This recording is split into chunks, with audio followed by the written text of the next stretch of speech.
Hello and welcome to the Clout Blue podcast. Another live episode this week. I'm your host, Dan Rolinson, joined by John Townley. Dare I say, fresh back from the States, or are you still a little bit jet lagged? I am still. I didn't think I was jet lagged, so I've had a couple of days where I've been very very tired. But then yesterday I wasn't so bad. But then I've somehow just woke up at 11 a.m. today, even though I had two alarms set for 8 a.m. and 9 a.m. So Ooh, were you late yeah, for work? I'm not working today. Well, I Oh, am actually. I know I've got the game, but not working before that. okay. So it's fine. But yeah, it completely threw me off. Yeah, So you woke up to loads of yeah, messages from me saying, "Oh, we got some plans today to film podcasts that are totally out the window, so we're doing something different." So that was nice to wake up to. yeah. I think I probably slept about 11 hours in the last few days, like Oh, each day. So yeah, I'm well slept. I think I'm over it now. But yeah, okay. I keep waking up at 3 a.m. Like specifically 3 a.m. I don't know why. Yeah. What I time don't would know that what. be for you back there then? Oh, Like I don't know. 10 or 11? Yeah, like, but it doesn't make sense because also I don't wake up then. So I Yeah. don't know. It's a bizarre one. Maybe it's 'cause I just sleep for 6 hours and that's usually what I'm supposed to wake up at. I don't Yeah, know. yeah. Oh, well, Yeah, doing interesting fine. to some people, not interesting at all to everybody else. No. Thanks for those that are joining us live on YouTube and Facebook as well. Midday on Wednesday, you can see the comments popping up down in the corner next to John. So keep it clean, please, for those watching. Step in time says, has it been confirmed? And he is referencing, or she is referencing, Aston Villa set to complete as it stands the signing of Evann Guessand. I think I did do French GCSE, and that sounds French enough for my accent. So You Evan, passed. I did actually. Yeah, I got Yeah. a B, I think. Which I'll take Oh, it. fair play. I'll take it. Um, so yeah, Evan Guessand set to sign. He's over or heading over to Birmingham for a medical today. Is the line that we've last reported. That was late Yeah. last night. One of these ones that's come completely out of nowhere, John. The no links whatsoever. Jacob Tanswell, I think, one of the first to mention it on social media that there's close to finding an agreement, and then within about an hour, it was like there's an agreement now, and there's a medical coming tomorrow. Is what you was reporting last night. What you were reporting last night as well. Obviously, Villa are in action this evening in Warsaw against Roma. So we thought we'd jump on and do an episode specifically about Evann Guessand and not the ramifications of the player exits just yet, because we've known all the way throughout this season, or this summer, sorry, that Villa need to make sales. So to sign somebody means, well, you expect a sale to come at some stage. Now we might see a medical booked for a Leon Bailey or a Jacob Ramsey or an Emi Martinez or whoever it might be in the coming days, and that is facilitating the Guessand move. Would be putting two and two together and hopefully making four. But we're going to save the discussion and the speculation around that for now. So we just want to talk about the incoming as opposed to what it means for the outgoings. Is this a move, John, that you're excited by, one that you're looking forward to? Is the one you know much about, or are you a YouTube compilation merchant like me? No, I can't say that I've watched Guesson many matches that he's played in. I've probably watched a few without knowing, if that makes sense. Yes, I've yeah, yeah. definitely watched Nice in the last 2 years. I've been in Europe, haven't they? So, no, it's definitely a player I'm excited to watch. And I would say that simply because he's a player that we need, but secondly, because I think the profile of play that he is as well is also one which is exciting. Similar in a way to Morgan and Rogers. I'm really excited to see how they not necessarily link up, but how they can both operate in the same team. Those two in the same team is very exciting, I think. Yeah, yeah, for sure. But equally, yeah, I don't know. What does that mean for the rest of the structure of the team too? Because I think they are quite similar. Again, not identical, but they can operate in the same space or on kind of different sides. But they're both that kind of inside forward. Guesson is not a traditional number 9, although he can do parts of what you'd expect from a number 9. He's good in the air, for example. He can hold the ball up, but he doesn't really want to do that side of the game. He prefers to collect the ball, drive with the ball, link with his teammates, and make use of space as well in behind. So he operates best not hugging the touchline as a winger, and neither between the posts as a number 9, but he wants those two things to happen, if that makes sense. So he's going to want Ollie Watkins to occupy that area, which I think is good.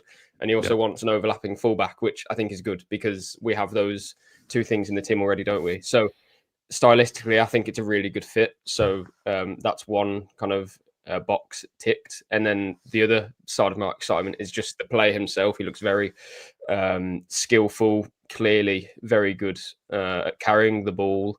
His final product last season, his production was really good. 12 goals and 9 assists in League One. However, kind of remains to be seen. Can he do that in the Premier League? That isn't me saying that he can't, but it's more. I don't think we can automatically say, "Oh yeah, he's going to hit double figures for goals and assists next season." I'm not going to jump to that conclusion, but he could do that. Want him to? Yeah, but I think for the for the price point that we're willing to pay for that player to get a player that could get 10 goals, 10 assists, and the ability to kind of jump in the team, hopefully straight away and make an impact. Again, there's going to be a lot of tactical kind of nuance when you're playing under Unai Emery, right? But as a kind of a basic fit, I think it all makes sense. So I'm more than happy for Villa bringing this player again, especially for the price. I think a deal of £30 million all in is good. Sorry, kind of what we paid for Leon Bailey 5 years ago. Yeah, and I think in a weird way they probably come with similar pedigree. Bailey did arrive at Villa with a lot kind of said about his future, even in the years before he came to the Premier League, and that was an exciting signing. But it felt even then there's more reason. If you kind of compare what I'm looking at now to what Bailey when he joined, you look at this more now and think, well, that's probably more likely to work straight away than Bailey because he's a winger, physically. Physicality is a thing for me. Not the same as Guessands, obviously. So again, that's a reason to suggest he could jump in the Premier League straight away and compete and be okay. Doesn't have a big injury history. However, I do think he might be carrying something right now. I'm not sure when or how fit he is exactly in this instance. Like, for example, if he signed and it was confirmed on Thursday, for argument's sake, I don't know whether he'd be fit enough to be playing in the friendlies. It's something we're going to have to check and I'll have to look into. But I think he might have had a bit of a knee problem over the summer, but nothing that's It's not going to file his medical over it. No, Villa will be aware if there is a problem there. He might be over it now already, but I do know that he was carrying something basically in the last few weeks. I think the physicality is certainly something to highlight. The height, which I don't know specifically, but he looks a big lad. Do you know his height? He's nearly 6'2", I think. Yeah. It feels very Rodgers, the style of play, the physicality. Big lad, wants to get on the ball, wants to carry it forward, and I think that hopefully translates well to the Premier League. I don't know loads of examples of successful in League One, successful in Premier League. Is there a direct correlation? How many good players have come from that league and instantly hit it off in the Premier League? We spoke a lot about, does the Bundesliga translate to the Premier League very well, and these different kind of things. League One is one of the top 5 leagues, but is it the 5th? Premier League, Bundesliga, La Liga, Serie A all come before League One, don't they? In my opinion, anyway. I don't think there's massive amounts of competitiveness in that league. However, there is some good sides, of course. So I hope that his physical profile translates better to the Premier League rather than he's a League One player, and that doesn't translate well. Sam Clark in the comments there suggests Mateta. Did he come from League One? No idea. But if he did, again, that kind of fits the bill that he's a physical presence as well, and you can see why that's worked in that sense. Yeah, I think any player who has the physicality to get a Premier League move, if that makes sense, that I think is half the job. Then, and then if you couple it with you have Unai Emery, a manager who, is more than capable of devising a game plan to win a game, let alone a set of kind of a tactical regime to make you the player that you are in 12 months' time, which is much better than where you were a year ago. Like, I have no kind of issues with that. Again, we're going to have to see it to believe it, right? It's the Premier League and it is a completely different ball game. But a lot of successful Premier League players will come from France. And even in, I don't know, other leagues like Belgium, for example, teams shop a lot there because physically their players are ready to step up. I'm just thinking off the top of my head, like that Joel Ordiner's defender that I wish Villa would go after. But money constraints, etc. Like there's a reason why teams go after certain leagues in specific positions as well. So yeah, Guessand, definitely a player that I think can make that step up and kind of fit the Premier League well. Alain Saint-Maximin came from Nice. I don't know if Newcastle signed him directly from Nice. I can't quite remember, but I know he was a player who played for them very different to Guessand, but maybe in a way of his flair potentially. He did go directly from there, yeah. He did. So yeah, there's one, and he definitely worked. And you at the time you would have thought, well, will he cut it in the Premier League because he's quite small, wasn't he? He's quite small, wasn't he? Yeah, but physically, I think he coped with absolutely fine. So yeah, no issues for me there. As I said, the one thing, the kind of question mark for me would be maybe can you translate that final product into double digits in goals and hopefully assists as well? Because that's what we need from a player who's playing in that position. We spoke a lot, and my big worry of pre-season, well, I got two of them. One of them is squad depth that we're going to have to tune, and I think we will come September the 1st. But the second one is sharing goals around the pitch. For me, only Watkins and Rodgers are guarantees in that sense. I think Marlon can get a good amount of goals and assists, but again, we haven't seen that yet. And equally, it's not a criticism because he hasn't been given the game time to prove it.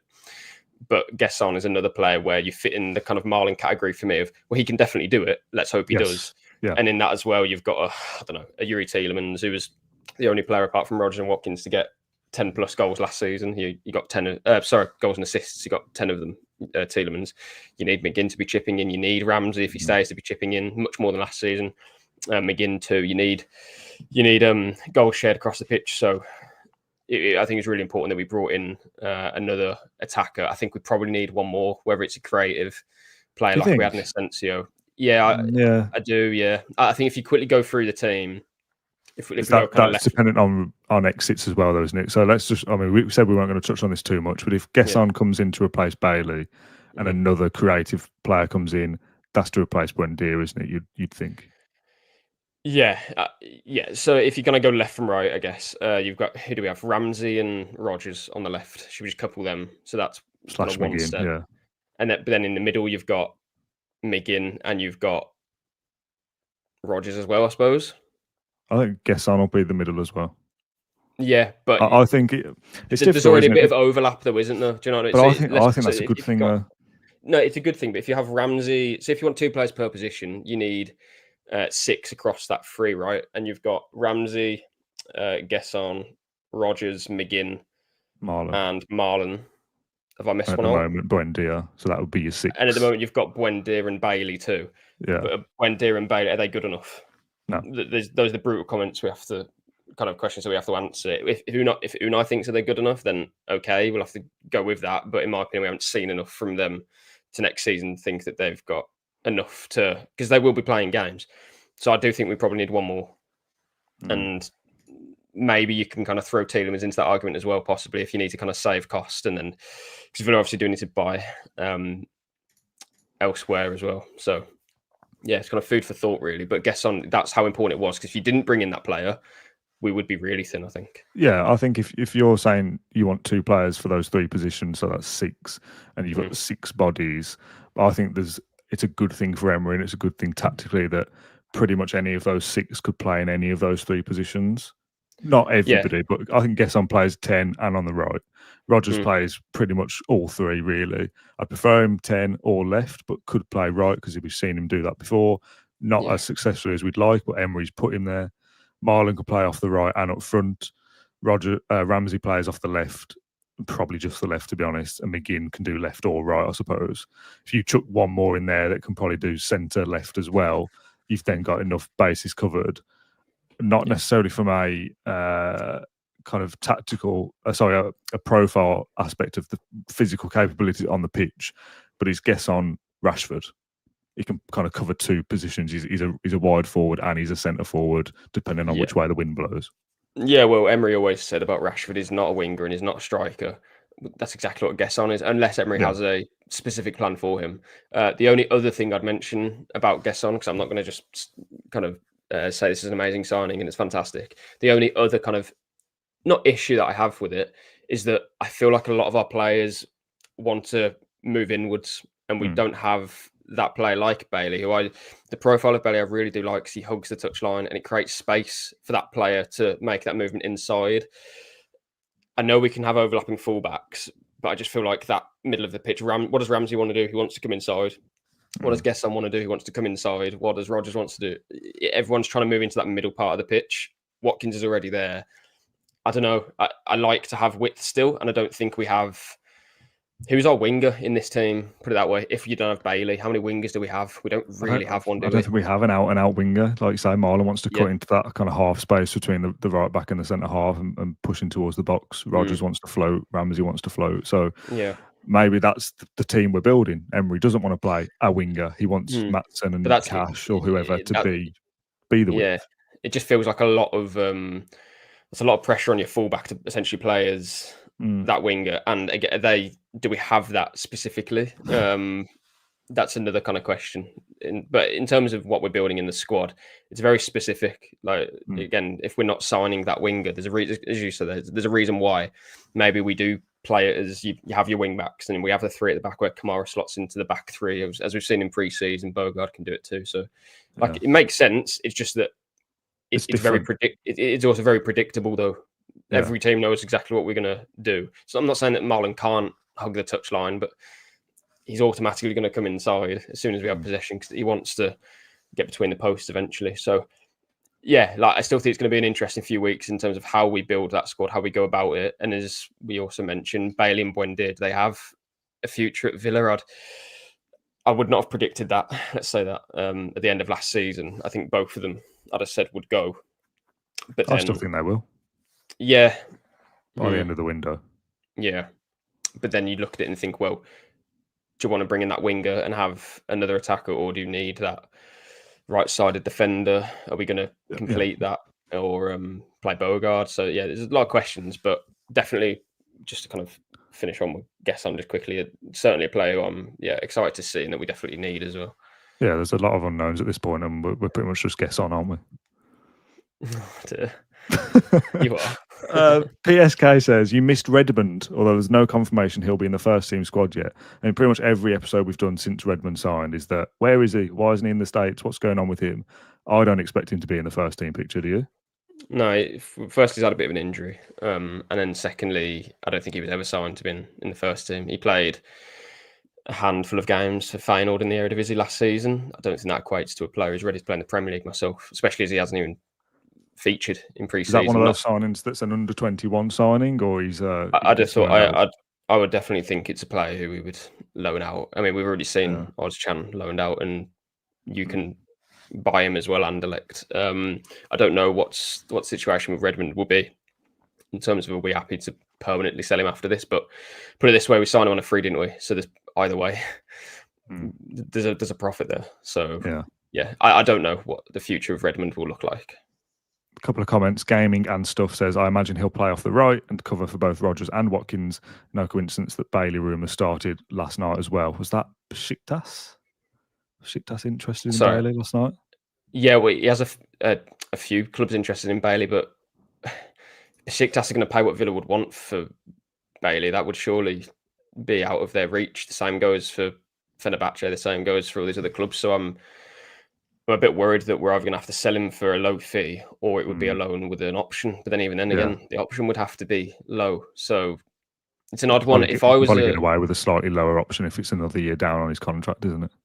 Yeah, I don't know. For me, Bailey's still a player who's got something to offer for a lot of the leagues. I'd be surprised. I think he's better than Besiktas, put it that way. I still think he's capable of doing a job for a lot of teams. If I was Sunderland, I'd pay Villa. Do you want 15 million for him, and then do that? But yeah, Fred Blogs, who's a French teacher, says perfectly pronounced. Evann Guessand. So we'll stick with that. That's good. Zach was asking where he's going to play. We've kind of covered our thoughts on that as well. And like we said, we'll kind of wait and see a little bit. It will be one of those front three positions.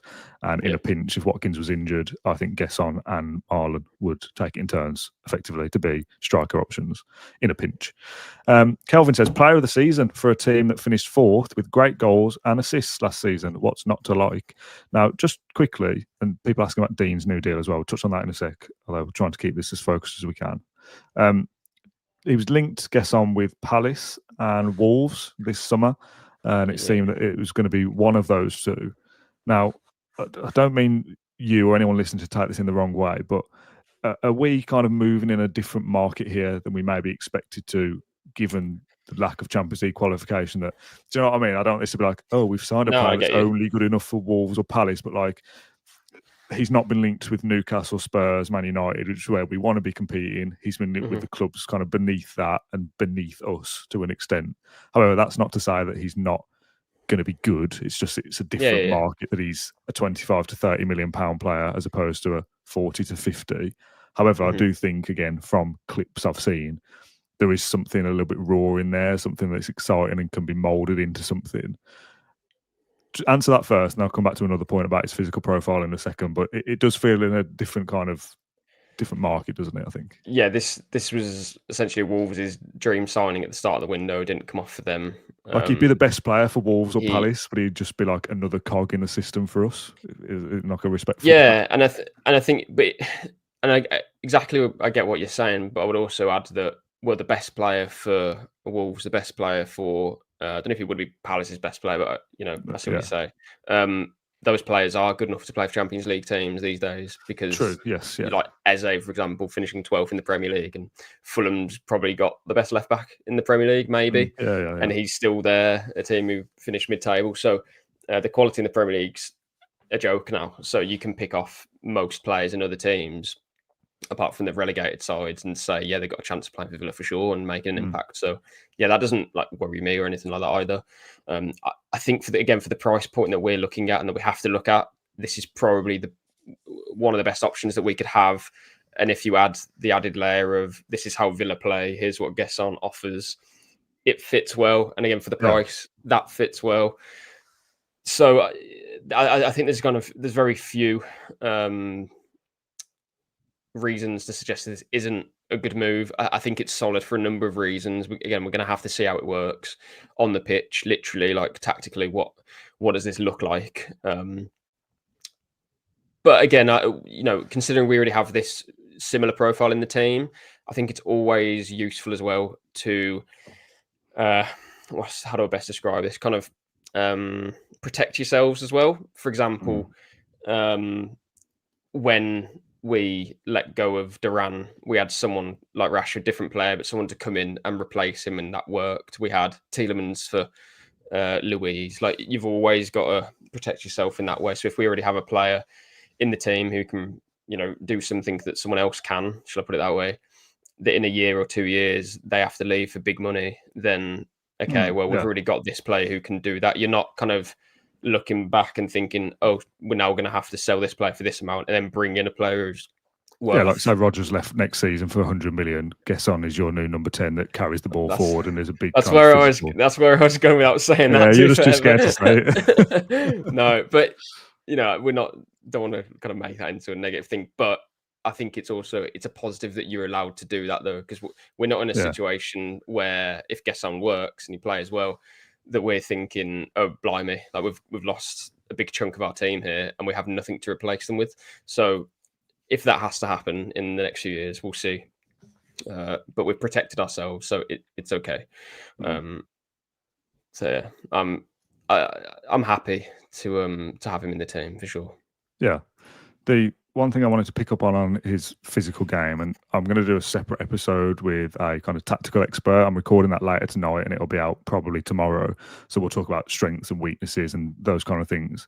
Just looking at a few of his stats, his like pressing numbers, I suppose, for want of a better phrase, seem really, really high. Like he wins the ball back high up the pitch, which kind of feeds into things we've discussed recently about could Villa play a higher line, that he's good on the ball and picking it up and carrying it forward like a Rodgers. But if Villa do play further up the pitch, 20 yards or whatever, and be aggressive, as we've seen in some of the pre-season games, to be fair, with being a little bit further up and trying to win the ball back from further up the pitch, if you can kind of let Guessand loose and go on then, mate, like give a run at a defender, you're a big strapping lad. Do you know what I mean? Like be a nuisance as well. That's what everybody's going to say. Yeah, I mean, this is the level of my tactical thing. Yeah, go on, then, make yourself a nuisance, lad. Go on.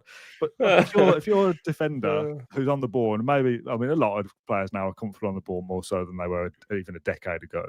But if you're a player on the ball and you've got it and you're not kind of massively comfortable, and you look over your shoulder and you've got Morgan Rodgers and Guessand steaming down on you, 6'2" strapping lads going, come on then, let's have a bit. That's a bit of a concern, isn't it? then the other side of the game, when he's got the ball, he can carry it and he's strong, but he's quick as well. So a lot of kind of physical profile attributes that really actually, is it attributes? I never know. Damn it. Attributes is definitely American. Yeah, I always get the wrong one, but a lot of boxes that are being ticked there. Yeah, we are building a team who, obviously, we haven't watched Villa in the flesh. I mean, apart from Walsall and Hans Rostock, but academy players really. But Frankfurt was the first game where we had a lot of players back, and obviously I hadn't seen Amadou Onana for a long time. And I was watching this thing. Yeah, but I was watching this thinking, like, blimey, we're a big old team now. Like, you can, something we didn't have a few years ago. We've definitely tried to rectify that. Like, if you look at Arsenal, for example, technically they are not the best team in the Premier League. They're not, but physically they can really dominate a team. And if they put men behind the ball, like, good luck, because you're probably not going to get past them. That's not something that I think about Villa yet, but I look at it physically and think, wow, we can win duels, we can win second balls, we can pack in midfield, and we would be a problem. Like, Onana and Kamara as a double pivot, I really like. Push Tielemans forward, happy with that. And then if you add Guessand, you got Mings and Rogers. Rogers is pretty much the same size as Mings. Watkins as well, by the way. Like, I think sometimes it's quite easy to overlook his physical profile. Like, he's obviously very athletic. Like, he can go for the whole game. He's very durable, but also when the ball goes up in the air, quite often Watkins will back himself into that defender. Like, even if it's like a Zabani, I always remember the games against Bournemouth because it's always Zabani and Watkins. Watkins usually scores in those games and makes himself a real problem for those defenders, Hoyson and Zabani, who are, I don't know, worth well over £100 million and could play for the best teams in the world, apparently. And Watkins is there, not bullying them, like they give it as well, but we always usually come out on top in that battle. So yeah, physically our squad, the makeup of it is really nice. I do like it. It's a lot can be said there, and obviously that helps for set pieces as well. Defending your own box, and I think it's probably a good point you make there. And defensively as well. Emery always talks about two things, one specific thing: versatility. Always talks about Morgan Rogers and John McGinn, how he wants more players that can do that. Rogers can play across different roles. McGinn can do the same, like at the drop of a hat. Like, Morgan, you play here now, you play there in the last 10 minutes of a game. Now you come over here. Bogard too. Guessands can do that, as we know, play left, right, middle. Does certain things better than others, but can fulfill those roles and will get better at doing it. But then, as you said there, secondly, one of the better defensive attackers in Europe, if that makes sense. Like, more than happy to get around the pitch. Really good work rate. His duels is in the top 10 percentile of forwards for duels, tackles, interceptions, all those things. So he's not obviously a top defender, but in terms of where he's placed on the pitch, he's more than happy to get around. And if that's the first form of defense, and then you have Onana and Kamara behind that, like, good luck with that. Not so exactly. I think it would force teams to do things that they probably don't want to do. Maybe clip a ball down the flank, or go another way rather than playing out, because we have 3 or 4 layers there that are going to be hard to get by. A lot of comments coming through about Grealish. I don't know why. I don't know what the link is there. What's fresh? Nothing new that I've seen. We did a whole episode about Jack Grealish probably a month ago, saying this is the final word we will have. This is the final word we will have on Jack until something changes. As far as I can see, nothing's changed. So if you want our thoughts on Grealish, we did it a month ago or so. If he signs, we'll talk about him. If he signs for somebody else, we might give it a mention. But bringing Jack back, where do you put him in the side? I'm not interested. We've done a whole episode on it already. So go back and find that if you want to hear our thoughts on him. And finally, last little bit of business. Sorry, lads, joined late. Says, Keith, have you spoken about Dean's new deal? Is it on reduced terms? Now, this has only just come out while we've been on air that there's a verbal agreement for Luca Dean to get a new contract on reduced terms, similar to Tyrone Mings. This is a question we were asked actually by somebody messaged me this morning when we did a Q&A. You might not have been on it actually, and we were asked, would players sign on like reduced terms to like help the club effectively in their financial position? And we almost laughed it off as a bit like, well, no, like Mings I think just had maybe, and It was Liam. He said, it's only gone and happened, and sent me a picture of this news about Luca Dean. So shout out Liam for asking that question. But my reaction to that was like, no, as in like Kamara's not going to be on reduced terms with his new contract. So like the big signers that you want to keep, they're going to be on big money. But someone like a Luca Dean, you can try and apply your trade elsewhere, or you can stay where you are, where you're settled, but you're definitely going to have to reduce your wages because you're on too much money. And if they're happy with that, and that's good for Villa, happy days. Like I'm more than happy to keep Luca Dean around for another couple of seasons. The problem that was cited for maybe we need to get rid of Luca Dean was his wages. If, for example, he's halved them, you'd be like, okay, well, you're a great player to have around the place with Maatsen. That's a great kind of left-back department. So if those deals can be done with players like Mings and Dean, then, I think that's a really good thing, really positive. Yeah, I remember when that was the topic of discussion. It was Dean could leave because obviously he's got a huge wage. Last time to cash in on him as well. But I'm happy that it's gone the other way because at the time we were saying, who would you bring in that's better than Luca Dean? In terms of saving cost, I've really struggled to see who that player would be. So Dean is now, again, a French international. I do think we have one of the best left-back departments in the division in terms of depth. I'm more than happy to keep Dean, especially, like, we don't know the number exactly, right? But if Villa are happy to do it, then it means that we're fine to pay it, if that makes sense. We're not going to be paying Luca Dean a wage that all of a sudden now we have to sell a player to keep Luca Dean. Obviously wages do need to come down, but if we're in that isolated position, right, so you're left back, you're neither making money from a transfer fee or spending, right? So you're at zero. But what you've done is you've reduced the wage. That's fine then, that's our job this summer. Yeah. So more than happy for that. And again, an experienced player who has played, I'm going to guess, more European games than anyone else in the Villa team, international pedigree as well for France, and is now back in the team. And we all know the French team's got an incredible amount of depth. They could field 4 teams and still win a World Cup, to be honest. So they do well with 44 players on the pitch, to be fair. Yeah. True. No, I'm more than happy to keep Dean. Definitely on reduced terms, though. That needed to happen. But good stuff. Okay, one final thing on Guessands just to finish from Robert, who says we need a secret weapon for next season. I think it'll be Guessands. We're going to do our prediction show next week about one to watch, who's top scorer, all those kind of things that we do every year and have done for the last few years. But I think this is just a prediction based on basically nothing. I think operating in that market that is slightly below your Mbeumo and all those kind of things, I think this will turn out to be one of the better signings across the league, rather than just for Villa being a success. Yeah. You talk about Rodgers, it's good for Villa, but all of a sudden it's like, well, actually, like if you look across the league, that's a great signing and he's performing really well. I think Guessands will be that kind of secret weapon player that maybe not many people know about or have looked at and go, actually, you know what, he's a great fit for the Premier League. Yeah, so I've just seen Everton moving for Grealish now. What I would say to that is that if he is going to have a great season, he would be one of the players who have adapted to what Unai Emery wants quickest, right? We've obviously seen Pau. Pau's done it, but Pau also worked with Emery for a long time. So I expect him to be an influence next season, Guessands, but I'm also not going to put pressure on him to be what we want. No, I'm not going to start kind of calling for him to be top scorer, but a player that you might think, 25 million replaces Bailey. Yeah, we'll see. I think maybe in 12 months we'll go, he was good. He was a proper addition. Can I end this on a bit of a negative? No. Sorry. It's only facts though. AFCON.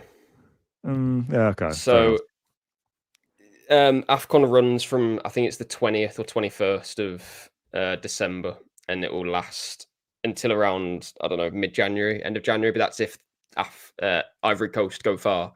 Yeah. So as it stands, I think he'd be missing Man United at home and Chelsea away for sure. Maybe Arsenal away as well. I think those are the 3. You can look at the fixtures yourselves, but I'm just raising it as a Guessands won't be here for a few weeks. We've not had to contend with for a few years. Exactly. Yeah. And that's why I bring it up, because if you look at the squad, I remember looking at it when the fixtures come out, and I was looking at what Man United will be without their goalkeeper and without Mbeumo. That's useful for us because we played them. That's good. and some other players, I don't know, Mazraoui. All of a sudden, that Man United game, turns out it was a positive after all. Who knew? Yeah, it's a positive. But I looked at the Villa team and I thought, well, actually, there's not. We don't have anyone. In fact, now we would. But again, that's why you have depth, right? So I don't look at it as like when I say negative, I was only joking, guys. But I meant more of like it's a valid point. If Guessand's playing 10 games in a row and then goes off to AFCON, that's Marlon's time to shine. Then that's your opportunity, mate. You've got the shirt for the next month. Go and make something of it. Like that could be a positive for Villa. We've spun our way back round in the end, haven't we? Right, we'll call it a day for this live episode of the Current Blue podcast. Thank you to those in the live chat for joining us throughout this for half an hour on Wednesday. John, thanks for your insight and thoughts as ever. The next episode on the channel will be another look at Guessand, but more of an in-depth tactical analysis of his game, pros, cons, those kind of things. Any negatives, maybe, John, you can put towards that if you want to. So stay tuned on the channel for that one. And then we'll probably do a live Q&A at the back end of the week or over the weekend, potentially, to discuss any other little bits and pieces coming out of Bodymore and B6. So, John, thanks for joining me. Thank you for watching or listening, and we'll catch you again in a couple of days. Bye-bye.